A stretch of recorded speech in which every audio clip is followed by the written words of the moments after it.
So, hello Jyoti, how are you? I'm good, sir. Okay. So, first of all, introduce yourself. Okay, so I am Jyoti and I'm from Himachal. I have been born and brought up here. I've done my bachelor's in civil engineering. Thereafter, I have given my stints in CDS and AFCAT. I qualified written in my first attempts. After that, I have worked in an edutech startup for 2 years, and simultaneously, I was also appearing for my SSBs. And now I am pursuing my MBA in infrastructure. Okay. And So, my hobbies, hmm, yes, sir. you can carry And my on. hobbies are I like traveling.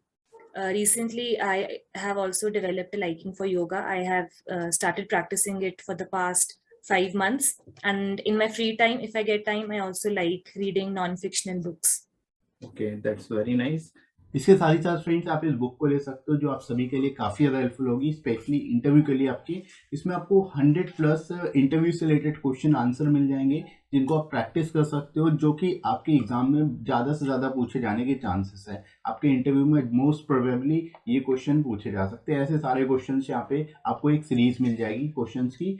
साथ ही साथ यहाँ पे आपको current और security related topics भी मिलेंगे इसी book में। आपको अलग से कुछ प्रिपेयर करने की जरूरत नहीं है। सारे जितने भी recent current and security related issues है वो सारे के सारे इस बुक में कवर किए गए हैं। साथ ही साथ जो है आपको ये लोएस्ट कॉस्ट में आपको ये बुक मिल जाएगी। एडिशनल आपको 30% डिस्काउंट भी मिल जाएगा। तो डिस्क्रिप्शन में दोस्तों लिंक दिया गया है, वहां से जाके आप इस बुक को ले सकते हो और अपनी प्रिपरेशन को और बेहतर तरीके से कर सकते हो। Right friends? So, why you choose MBA as you are already going to join this organization? So, didn't it will be go in vain? No, sir. Like, if I get an opportunity to join the IB, I can extend my MBA because MBA is something that can be done anytime.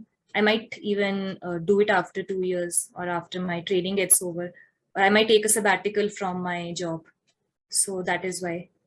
So, how you can utilize your experience, or you have gained experience also as a startup you have started, Yes, right? sir.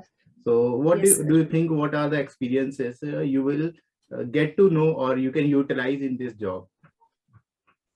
Sir, in my startup, I was working as a technical trainer where I used to train the interns simultaneously because it was a startup. So the tasks were multidimensional. So I feel like I am flexible in handling more than one job at a time.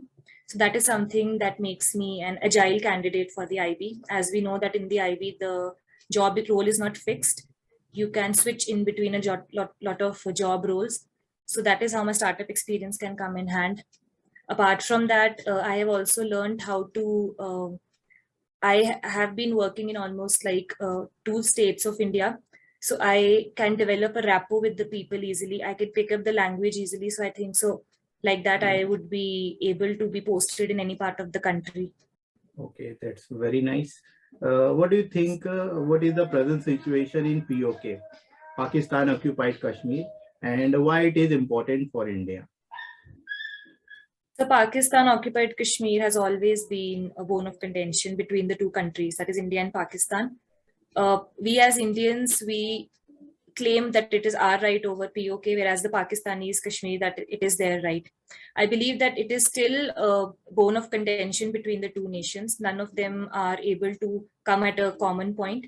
I think so that dialogue is the only thing that can, in this situation, come in handy between both the countries, wherein delegates they propose their plans that how they can create development in POK, because POK is a very sensitive issue, sir. Like unlike Kashmir we claim it to be ours, but POK it is disputed from both the sides.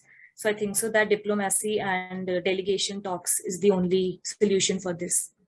Okay, so how it is important for India? What is the importance of POK with respect to India? So POK, with respect to India, I feel that POK it is mostly a hilly terrain. So likewise, for India, it acts as a defense barrier. Like we need to deploy more forces over there because militants are highly trained in even mountain warfare. So they can climb and they can enter India at any point of time. So I feel that it is strategically and geologically, it is very important for us just like Himalayas are a barrier against China, I feel that POK, the jungles of POK and the mountainous terrain is a barrier for the militants towards the Indian side. Okay, that's good.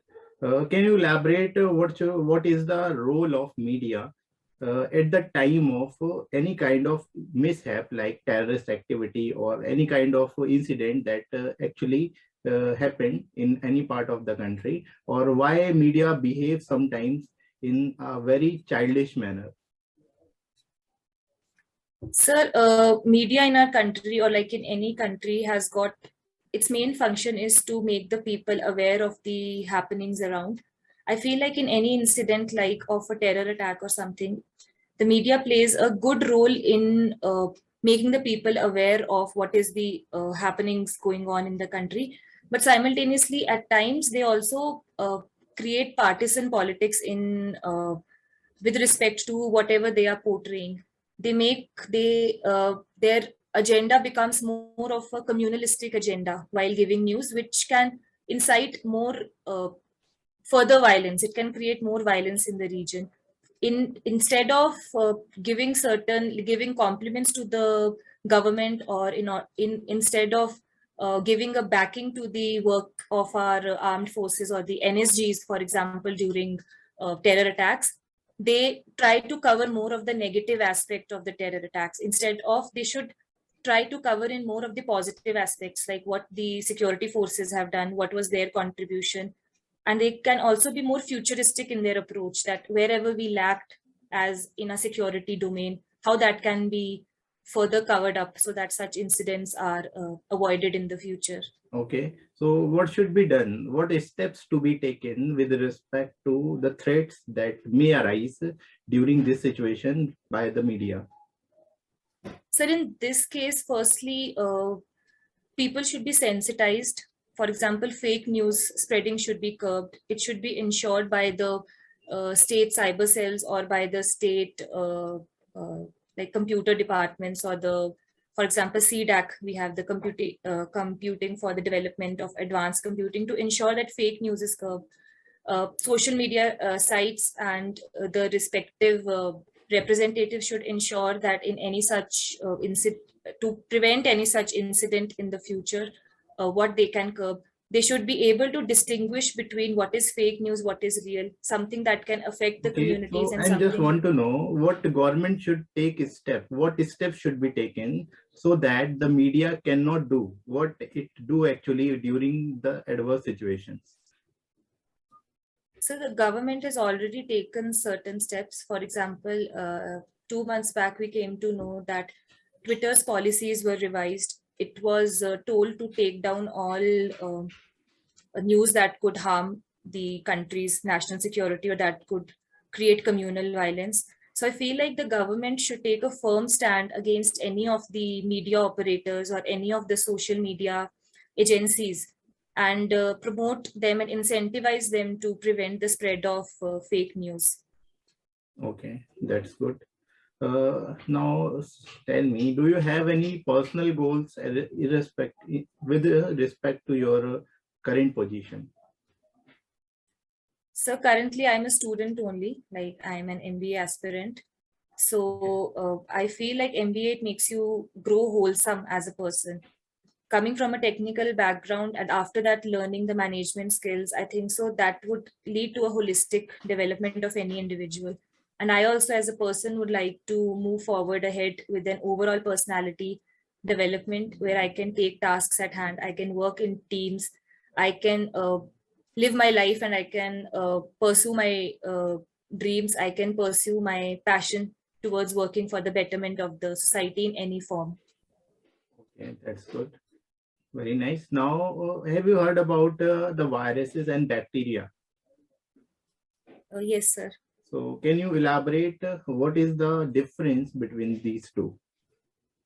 Sir, between virus and bacteria, as far as I remember from my class 10th, they both belong to a different phylum. And viruses, they can be transmitted from one person to the another by indirect contact. They are communicable viruses. Bacterial infections, they're not that communicable, unlike viruses.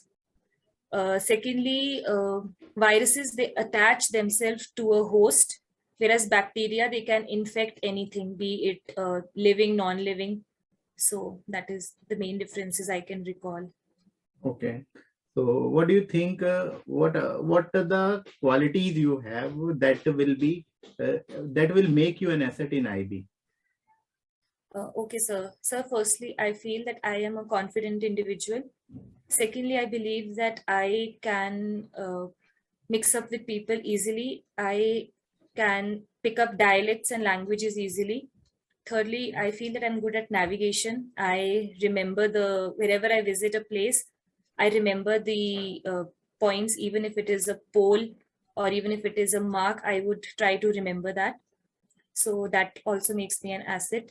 Apart from that, sir, I also feel that I always wanted to, I have that zeal in myself, as is evident from my appearance in SSBs throughout this time. I have that zeal in myself to serve the nation.